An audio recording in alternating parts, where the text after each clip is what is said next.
दोस्तों, जय माँ भद्रकाली, जय महाकाल।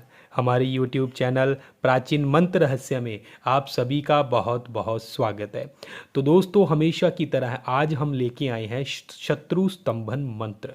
जी हाँ, अगर आप अपने शत्रु से बहुत अधिक परेशान हैं, उससे हमेशा हमेशा के लिए छुटकारा पाना चाहते हैं, तो आज मैं आपको ऐसा टोटका बताने जा रहा हूं कि आपका शत्रु हमेशा हमेशा के लिए बिस्तर पकड़ देगा, कभी भी आपको परेशान नहीं करेगा। उसके शरीर का नाभि से नीचे का जो हिस्सा होगा वह हमेशा के लिए बेजान होकर रह जाएगा। तो इस विधि को अवश्य जानें और अपने शत्रु को सबक सिखाएं, उससे छुटकारा पाएं। तो दोस्तों, इस टोटके को अंत तक अवश्य देखें, तभी आपको संपूर्ण जानकारी प्राप्त होगी। लेकिन उससे पहले अगर आपने अभी तक हमारे इस चैनल को सब्सक्राइब नहीं किया है तो सबसे पहले नीचे दिए लाल बटन के ऊपर क्लिक करें और अभी हमारे चैनल को सब्सक्राइब करें और साथ ही में घंटी वाला आइकन भी दबाएं ताकि हर वीडियो का नोटिफिकेशन आप तक आसानी से पहुंचता रहे। तो दोस्तों, यह बहुत ही महत्वपूर्ण टोटका जो आज मैं आपको बताने जा रहा हूं, भूल कर भी, नादानी से भी, गलती से भी, मजाक में भी किसी के साथ ऐसा गलत काम मत कीजिएगा। बहुत अधिक आवश्यकता पड़ने पर ही आप इसका इस्तेमाल करें, क्योंकि यह टोटका सचमुच काम करता है और किसी का शरीर बेजान बनकर ज़मीन पे गिर सकता है। तो इस बात का आपने अवश्य ध्यान रखना है। जो व्यक्ति आपको परेशान करता हो, जो आपका कट्टर शत्रु हो, बार बार समझाने से भी ना समझ रहा हो, ऐसे शत्रु के ऊपर ही आप इस टोटके का इस्तेमाल करें।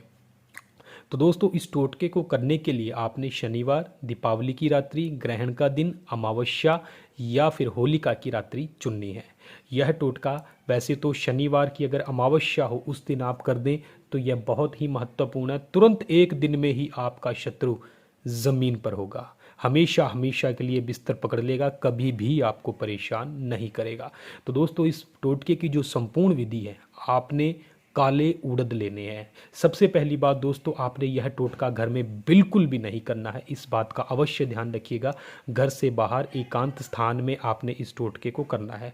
तो आपने कम से कम 250 ग्राम आपने काले उड़द लेने हैं, एक नींबू लेना है, लाल सिंदूर लेना है और साथ में एक चाकू लेना है और एक मंत्र आपने बोलना है, सिद्ध करना है, वो भी मैं आपको बताऊंगा। तो दोस्तों, सबसे पहले तो आपने क्या करना होगा कि काले उड़द का एक सफ़ेद कपड़े के ऊपर इस प्रकार से आप पुतला बना लें, जिस प्रकार से हमने यह पुतला बनाया हुआ है। इस प्रकार से आपने काले उड़द के द्वारा एक पुतला अपने शत्रु का बना लेना है। और बनाने के बाद आपने क्या करना होगा कि जो मंत्र है वह यह है, आपने इस मंत्र को, जैसे ही आपका पुतला बने, आपने इस मंत्र को 3 बार पढ़ना है। तो दोस्तों, जो मंत्र है वह इस प्रकार है, ओम नमो नमो ह्री ह्री अग्नि रूपाय स्तंभाय मम शरीर स्वाहा। नाम जहाँ पर यानी कि हम मम कहेंगे, आपने यहाँ पर अपने शत्रु का नाम लेना है। ठीक है, उसका नाम, उसका जाति, वह उसका गोत्र, यह तीनों चीज़ें आपने एक साथ ही बोलनी है। ठीक है, जैसे कि हम बता देते हैं, ओम नमो नमो ह्री ह्री अग्नि रूपाय स्तंभाय अशोक जाति गोत्र शरीर स्वाहा। इस प्रकार से आपने इस मंत्र का टोटल 3 बार जाप करना और जाप करने के बाद इस नींबू को उठाकर आपने इस शत्रु की नाभि के ऊपर रख देना है।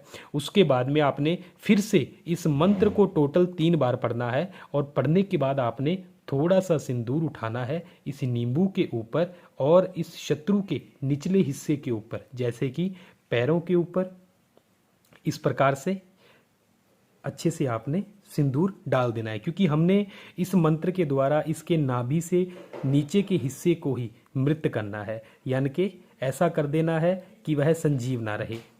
तो इस प्रकार से हमने इसके ऊपर अच्छे से यह सिंदूर छिड़क देना है। ये देखिए, सिंदूर छिड़कने के बाद आपने क्या करना होगा कि आपने टोटल इस मंत्र को वापस पढ़ना है और वापस आपने पढ़ना है कम से कम 1008 बार। जी हाँ, इसकी जाप संख्या इतनी ही है। इतनी जाप संख्या आप करेंगे तो यह टोटका आपके लिए बहुत अच्छा कारागार सिद्ध होगा, क्योंकि 1008 जाप संख्या से यह मंत्र सिद्ध हो जाता है और सिद्ध होने के बाद ही आपको इसका संपूर्ण तरीके से परिणाम देखने को मिलेगा। तो आपने इस मंत्र को टोटल 1008 8 बार जाप करके इसको सिद्ध कर लेना है। यह आप 2 दिन में, 3 दिन में, 5 दिन में या 7 दिन में कीजिए। जितने दिन कम से कम लगाएंगे वही बेहतर रहेगा। और मैं तो आपको ये कहूँगा कि मात्र 3 दिन में ही आप अपने 1008 जाप पूरे करें। तो जैसे ही आपके जाप पूरे हो जाएंगे उसके बाद आपने इस नींबू को उठा लेना है इस प्रकार से, और इसके 2 हिस्से आपने कर लेने हैं। ये देखिए, इस प्रकार से आपने इस नींबू के 2 हिस्से कर लेने हैं। और 2 हिस्से करने के बाद आपने क्या करना होगा कि आपने इस नींबू का जो रस होगा वह इस सिंदूर के द्वारा इस प्रकार से रक्त वाला कर लेना है। और रक्त वाला सिंदूर करने के बाद आपने इस प्रकार से इसके पाँव से शुरू होना है और इसके ऊपर, इसके अपने शत्रु के इस पुतले के ऊपर आपने इसका जो रस होगा वह इस प्रकार से गिरा देना है। यानी कि नाभि से नीचे के दोनों हिस्सों की तरफ आपने इस रस को गिरा देना है अच्छे से। ये देखिए, तो तीसरे दिन अगर आप करें तो बहुत अच्छी बात है। 3 दिन लगातार आपने लगाने हैं और इस नींबू के रस को आपने इस प्रकार से अपने शत्रु के नीचे, शरीर के निचले हिस्से में गिरा देना है। और जैसे ही आप गिरा दें उसके बाद में आपने इस तेज धार वाले चाकू को उठाना है। और उठाने के बाद इस ही मंत्र को आपने 3 बार पढ़ना है। ओम नमो ह्री ह्री अग्नि रूपाय स्तंभाय मम शरीरे स्वाहा। आपने यह बोल के 3 बार बोल के यह जो चाकू होगा इसकी नाभि के ऊपर इस प्रकार से रख लेना है। उसके बाद में फिर से आपने बोलना है ओम नमो नमो अग्नि ह्री ह्री रूपाय स्तंभाय मम शरीरे स्वाहा। आपने इस प्रकार से बोलते हुए धीरे धीरे, यानी कि इस मंत्र का जाप आपने करते जाना है। और उसके शरीर के नीचे की यह जो काले उड़द होंगे उसके नीचे के शरीर का नीचे का जो हिस्सा होगा वह आपने इस पुतले से अलग कर देना है। इस प्रकार से आपने नीचे का हिस्सा अलग कर देना है। और नीचे का हिस्सा अलग करने के बाद आपने क्या करना होगा कि आपने उसी दिन यह नीचे के जो उड़द होंगे वह आपने जो सफ़ेद कपड़ा लेना है, सफ़ेद कपड़े के अंदर आपने 2 हिस्से 2 पोटलियां बना लेनी है। एक पोटली में आपने यह नीचे वाले उड़द के सारे दाने डाल लेने हैं और एक पोटली में आपने ऊपर वाले सारे हिस्से के उड़द के दाने डाल लेने हैं। ध्यान रखिएगा, जो नीचे के उड़द हों यह सारे के सारे आपने शमशान घाट के अंदर, यानी कि वह सफ़ेद पोटली आपने शमशान घाट के अंदर फेंक के आनी है। और जो ऊपर के हिस्से के उड़द के दाने होंगे वह पोटली आपने क्या करना होगा कि बहते हुए पानी में प्रवाहित करके आनी है। अगर बहता हुआ पानी आपके आसपास नहीं है तो आपने बेरी के झाड़ की जड़ के नीचे गड्ढा खोदकर वहाँ पर आपने यह दूसरी पोटली दबा देनी है। बस इतना ही करना होगा। जिस दिन आपके यह दोनों के दोनों, यह नीचे वाला हिस्सा शमशान घाट में और यह ऊपर वाला हिस्सा पानी में प्रवाहित होगा, आपका शत्रु उसी दिन ज़मीन पर गिर पड़ेगा, चाहे वह कहीं पर ही हो, दुकान पे हो, घर पे हो या घर से बाहर हो। तुरंत इस क्रिया का प्रभाव शुरू हो जाएगा, उसका स्तंभन होना शुरू हो जाएगा। उसके शरीर का नाभि के निचला हिस्सा स्तंभित हो चुका होगा।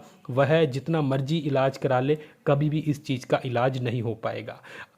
तो दोस्तों, इस प्रकार से आप अपने शत्रु का स्तंभन कर सकते हैं, उसे सबक सिखा सकते हैं और उससे हमेशा हमेशा के लिए छुटकारा पा सकते हैं। तो इस टोटके की और अधिक संपूर्ण जानकारी प्राप्त करने के लिए आप स्क्रीन पे दिखाए हमारे नंबरों से हमसे संपर्क कर सकते हैं। अगर आपको हमारा वीडियो पसंद आता है तो इसको लाइक और शेयर करना बिल्कुल मत भूलिएगा। धन्यवाद दोस्तों। जय मां भद्रकाली, जय महाकाल।